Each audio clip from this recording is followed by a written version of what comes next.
ഈ ഒരു സീസണിൽ പണ്ട് കാലത്ത് അമ്മമാർ സ്ഥിരമായിട്ട് വീട്ടിലുണ്ടാക്കിയിരുന്ന ഒരു കറിയാണ് ഇത്. അപ്പോൾ ഇതിൻ്റെ അരപ്പിനായിട്ട് തേങ്ങയിലേക്ക് ചുവന്നുള്ളിയും വെളുത്തുള്ളിയും നല്ല ജീരകവും ചേർത്ത് നല്ല പേസ്റ്റ് പോലെ അരച്ചെടുക്കാം. ഇനി കുറച്ച് ചക്കക്കുരു ചെറിയ കഷ്ണങ്ങളാക്കി അരിഞ്ഞതിലേക്ക് മഞ്ഞൾപ്പൊടിയും മുളക് പൊടിയും ഇട്ട് കൊടുത്ത് മൂടി വെച്ച് നമുക്കൊന്ന് വേവിച്ചെടുക്കണം കേട്ടോ.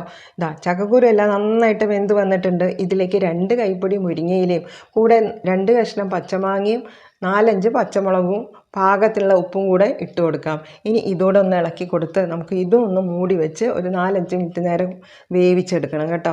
ഇത് വെന്ത് വരുമ്പോഴേ നമ്മൾ അരച്ച് വെച്ച തേങ്ങാക്കൂട്ടില്ലേ അതിലേക്ക് നമുക്ക് ഇതുപോലെ അങ്ങോട്ട് ഒഴിച്ചു കൊടുക്കുന്നുണ്ട്. ഇനി നല്ല പോലെ എല്ലാം കൂടെ ഒന്ന് മിക്സ് ചെയ്തെടുത്ത് ചെറുതായിട്ടൊന്ന് തിളപ്പിച്ചെടുത്താൽ മതി. ഇനി അതിലേക്ക് ഒരു താളിപ്പ് ചേർക്കാം. കടുകും വറ്റൽമുളകും ചുവന്നുള്ളിയും കറിവേപ്പിലയും വെളിച്ചെണ്ണയിൽ മൂപ്പിച്ച് അതിൻ്റെ മുകളിലേക്ക് ഒഴിച്ച് നല്ല പോലെ ഒന്ന് ഇളക്കിയെടുത്താൽ ആ പണ്ടുണ്ടാക്കിയ അമ്മമാരുടെ അതേ കൈപ്പുണ്യം ഈ കറിയിലും ഉണ്ട് കേട്ടോ.